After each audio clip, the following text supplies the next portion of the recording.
Welcome to the show. Thanks for having me. Yeah. I feel like I'm sitting in my kid's chair. Yeah. Well, if you want, you can move it. You can throw it through the window. Whatever you want to do. Like I'm at home. Oh yeah. Yeah. This is good. See? Yeah, I like it. This is for you. That is how you train. Well, that's a portion of what. That's just some conditioning stuff that I would do. Yeah. Frightening to me. I would never. If you were in my gym, I would quit the gym immediately and go arrest that guy. Yeah, it's pretty violent. Gosh. Now you have a book coming out called Death Clutch. Yeah. So this is like a sappy romance novel, or? Yeah, it's a romance about my life story.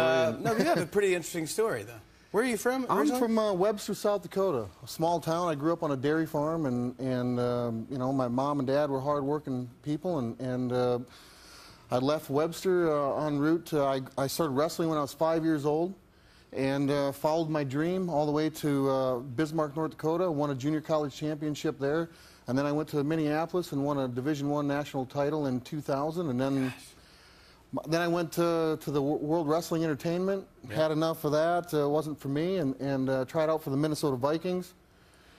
And then I did some wrestling. And, you just want to play football? I mean, gosh, this is insane. I mean, yeah, I'm crazy. Oh, you don't have to tell me that twice. Yeah.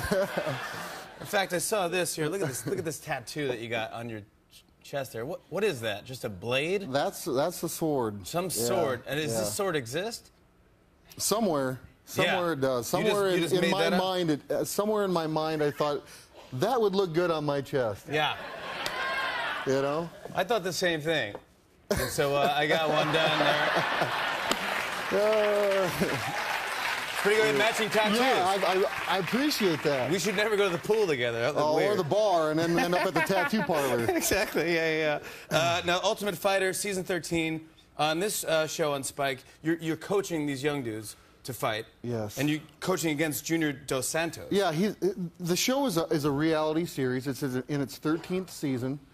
And I was fortunate enough to be one of the coaches on the show. Me and the other coach are going to be facing one another in a fight June 3rd in Vancouver. But the show itself airs Wednesday night, premieres, and we coach seven up-and-coming fighters that want a UFC contract. And these guys live in a house together for 6 weeks. They've got no television, no newspaper, no connections to the outside world. They've just got fighting, and that's it. So they got, if you can imagine, 14 guys in a house. I'm excited to watch the show. No, I don't even want to live on that block. It's insane. It's no, I mean, but the testosterone. I mean, the arguments. What happens at the house? I have no idea. So I want nothing to do with that. I'm there to coach these guys. So you don't see what they do at the house. I don't even know what's going to happen. So someone's like, "Who didn't do the dishes, man? Who didn't do the dishes?" Exactly. You know, it's like, "Well, sorry, man." Yeah. See, that's how. Yeah, so I couldn't be a roommate there. That would be a different reality show. Throw me in. Just getting beat up. I was going to ask you if you could teach me maybe a move, if you don't mind, in case I get some scrapping or something. Like maybe a submission hold. Yeah, sure. Yeah.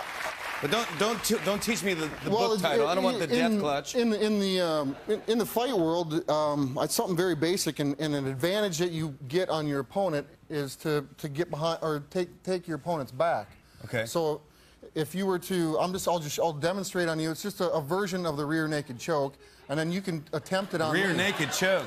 Well, it's kind of a. Yeah, you want the name because, like, yeah, go ahead, make fun of that. And then I'm behind you at the same time. So I will not make fun of it. It doesn't sound I'm good. not going to make a joke. Yeah.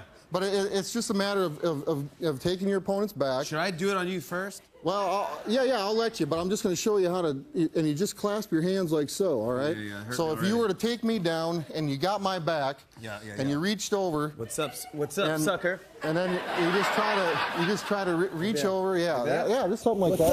And then you'd reverse him and end up like this, something like this. Thanks, everybody. Thank you. Vanilla